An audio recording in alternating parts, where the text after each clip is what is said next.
berdoa kepada Allah. Mudah-mudahan di akhir Ramadan ini terus Allah bukakan pintu surganya Allah dan juga pintu rahmat, maghfirah, ampunan Allah. Kita selalu berdoa, Allah maftah lana abwabal jannah wa abwabal maghfirah wa abwabal rahmah wa rizqa wa abwaban ni'mat. Dibukakan Allah pintu surganya dan tentunya ditutup pintu-pintu nerakanya semuanya. Dan untuk itulah agar terbuka pintu itu tadi, ya Bang Iwan, supaya abang bisa masuk pintu, tahu? Pintu apa? Pintu masjid atau pintu apa? Atau jangan-jangan pintu tahunya itu pintu mall ini, supermarket, Carrefour, Ramayana, mulai kan yang lebih semangatnya gitu kan? Ya tadi dengan kita beramal. Amalan soleh. Illal ladzina amanu wa amilus solihati wa tawassaw bil haqqi wa tawassaw bis sabr atau falahum ajrun ghairu mamnun. Dan mengerjakan kewajiban yang fardu juga sunah-sunah. Apalagi sunah muakkad seperti tadarus kita, insyaallah udah mau khatam juga. Ataupun i'tikaf. Ada enggak Ibu tadi malam i'tikaf? Ada. Di masjid lebih baik, Ustaz tadi malam i'tikaf? Itikaf lah. Alhamdulillah. Di mana Ustaz? Masjid Al-Ikhlas. Alhamdulillah Masjid Al-Ikhlas ya kan. Kalaupun di rumah lebih baik lah. Di rumah nggak masalah. Cuman di masjid lebih afdol, ada kita nanti pengajian mungkin kan dan sebagainya. Nah, ada itikaf itu Ustaz. Perlu Ustaz, bukan hanya untuk ibu-ibu aja. Itikaf kita ya, untuk merenungi, untuk kita merefleksikan, mentafakuri kesalahan-kesalahan kita, muhasabah diri kita. Maka di itikaf itu kalau bisa baca yang saya pernah bilang itu sayyidul istighfar. Allahumma anta rabbi la ilaha illa anta khalaqtani. Benar-benar nih, ada kan ibu baca kan? Dari nengok kan di Google itu kan. Khalaqtani, engkau menciptakanku ya Allah, tidak ada yang lebih mulia. Kami sesungguhnya ada ciptaanmu, hambamu yang hina. Nauzubillah, semua nauzubillah. Itulah sayyidul istighfar untuk kita baca juga nanti pas itikaf. Berarti malam 25. Tapi nggak mesti tanggal 25, 27 setiap malam pun ibu itikaf nggak apa-apa. Bisa setengah jam, bisa berapa jam? 2 jam. 2 jam. Alhamdulillah, mantap. Udah dapat Ustaz itu. Dapat. Insyaallah.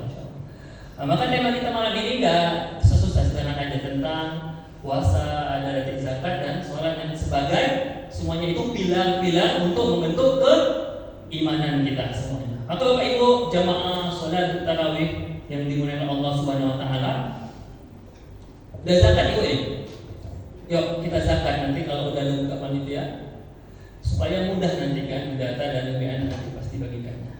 Sebab zakat itu kewajiban.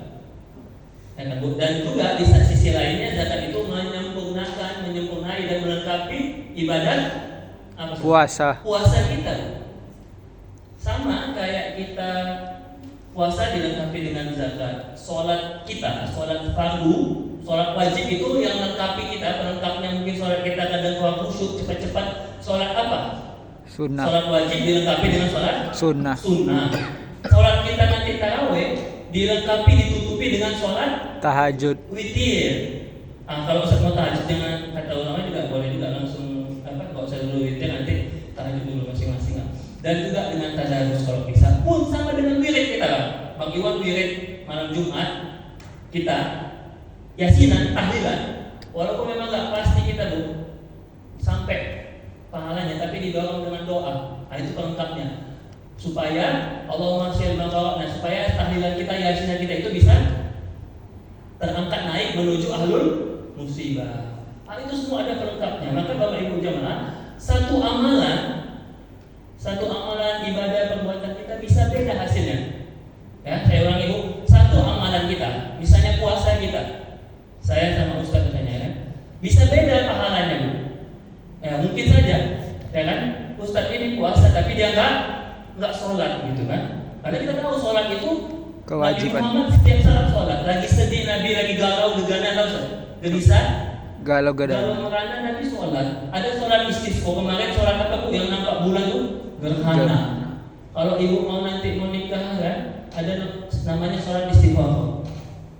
Semuanya ada sholat. Itu yang penting. Bahkan kalau anak kita malas sholat, anak kita mungkin malas belajar sedikit-sedikit kita omelin juga. Tapi kok udah kalau dia bolos sekali 2 kali kita makain juga. Tapi kalau udah betul-betul malas sholat itu udah nggak ada ampun. Nah, tanya sama ayah anda, sama ayah. Kalau kami malas sholat, udahlah riba sudah lah dicewer, dimarahin. Karena itu menjadi fondasi kita, bangunan kita dalam Islam. Atau Bapak Ibu jamaah salat tarawih Pak. Maka berzakat kita Pak. Wa aqimus shalah wa atuz zakat. Berapa kali disebut salat? Ada 20 kali misalnya. Wa aqimus shalah wa atuz zakat. Hablum minallah. Hablum minanas. Kalau dia cuma baiknya hablum minallah gimana? Habis lah. Karena dia pelit saja. Masuk surga mana? Alhamdulillah. Atau dia maunya zakatnya harusnya 100 juta dikurang-kuranginya ya kan? Kalau enggak tahu bagaimana dapat juga itu.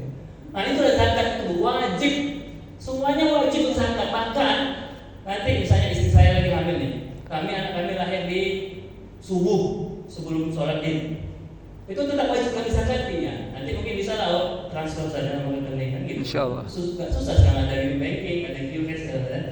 Nah itulah namanya zakatun nafs, zakat jiwa bang. Seandainya pun kayak bagaimana saya susahkan hidupnya, mengalahkan dia, tetap kena zakat bang. Dalam fikih itu kalau satu keluarga itu susah, minimal ayahnya atau suaminya ada yang berzakat menggantikan anaknya. Tapi kan mana? Dia susah banget betul. Kayak mana sih? Udah susah hidupnya, tetap wajib zakat kan? Tidak. Tetap dia usah wajib. Nah, kalau dia memang betul-betul mau berzakat, bersyariat, menegakkan ajaran Islam, sebelum Idul Fitri, bulan Rajab, bulan Syawal, coba dia cari kerja. Kalau agak susah coba ada ucap durian kan ada. Jadi kuli Ustaz. Nah jangan malah saja Ustaz ini. Ikut orang tanya-tanya jualan. Kalau ibu mungkin misalnya jadi pembantu dan sebagainya, asisten rumah tangga, pasti bisa. Dia kumpulkan, dia dapatkan 2,7 kg itu. Oh nantinya juga kita juga dikasih zakat sama masjid-masjid. Jadi nggak ada alasan. Ada zakat ini, zakat fitrah ini khusus untuk fakir miskin bagaimana? Kalau zakat harta ada 8. Nah, fakir miskin, gorim ini kalau lagi berhutang, hutang di mana? Di Mekah ya kan? Ada hutang itu. Kalau uang kita banyak nih, panitia zakatnya juga bisa kena tuh. Ini nama shadaqatul lil fuqara wal masakin, wa fi riqab as-sabil, was-sa'ilin. Apa lagi saja ya? Fariidatan minallah, wajib untuk kita semua. Nah, Ustaz Hadi pun masuk nih ibu sahabat ya. Nah, kalau ada uang ibu lebih ya kan. Nah, itulah dia zakat itu Bu. Itulah bagaimana Islam mengatur semuanya dari A sampai Z. Gak bisa kita hanya sibuk di masjid tapi melupakan sesama kita. Seandainya zakat ini betul profesional, semuanya menyatu, satu lembaga nasional, satu lembaga swasta, semuanya dikumpul, swasta satu, kompak, insya Allah gak ada yang susah atau sedikit lah yang susah. Sama dengan Idul Fitri tadi Pak. Idul Fitri itu kan untuk supaya orang miskin tidak susah, ya kan? Supaya orang miskin itu pas takbiran, pas lebaran ada berasnya, ada lauknya, suku-suku bisa beli baju dia. Pun juga dengan Idul Adha. Idul Adha itu selain berkorban sebagaimana teladan Nabi Ibrahim, juga untuk orang-orang miskin kayak ustadz yang jarang makan daging saja bisa mencicipi daging tadi. Ya subhanallah. Itulah dia Islam, saling membantu, yang kaya membantu yang susah, miskin, yang kuat menolong yang lemah, yang di atas mengangkat yang di bawah, saling menjaga, mengasah, mengasih dan mengasuh. Kalau istilahnya saling gotong royong. Wa ta'awanu 'alal birri wat taqwa. Itulah yang diajarkan Nabi, dan itu kita bisa lihat di dalam hewan, ada semut yang selalu kerjasama, ada lebah dan sebagainya.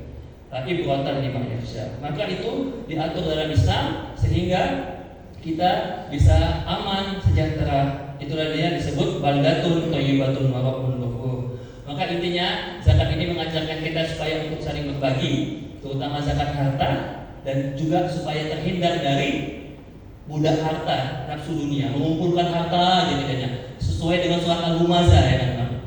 Ya Pak.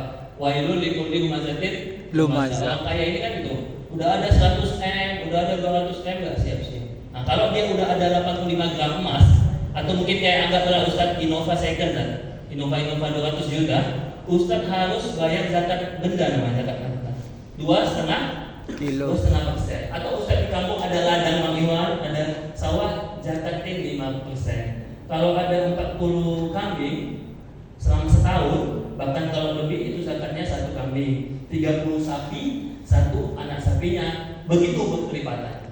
Nah, Nah, demikianlah itu zakat yang diperintahkan Allah di ayatnya khusmin amwalihim shadaqatan tutahhiruhum wa tuzakkihim apa sakana alaya ya. Nah, itu dia. Maka ambillah, kumpulkanlah zakat-zakat orang kaya itu, kalau bisa kita jemput bola, untuk dibagi supaya tidak menumpuk bagi orang kaya, supaya dia bisa karena dalam harta kita, dalam harta Bang Iwan, kalau ada uang 100 juta insya Allah amin, ada hak-haknya fakir miskin atau tadi wasailin, orang yang berhutang, ibu sabil, mu'alafnya kalau udah susah. Zaman dulu kan mu'alaf diusir, dijauhi keluarganya, dibagilah, dibantulah dia dengan zakat. Mudah-mudahan zakat itu bisa membantu kita umat Islam, mengangkat kita dari kemiskinan, insyaallah. Dan hari ini kita di akhir Ramadan ini terus beribadah, beristighfar. Sekaligus saya minta maaf karena banyak kesalahan dan kekurangan selama memberikan insyaallah wa tawassaw bil haqqi wa tawassaw bil kita. Mohon maaf lahir dan batin. Taqabbalallahu siyamana wa siyamakum wa taqabbal ya karim minal ayyuhal faizin. Qul amin wa antum bi khairin. Sampai jumpa lagi kita di Ramadan tahun depan, dan mudah-mudahan Ramadan tahun ini lebih baik dari yang lalu. Liyabluwakum ayyukum ahsanu amala insyaallah. Amin amin ya rabbal alamin. Wassalamualaikum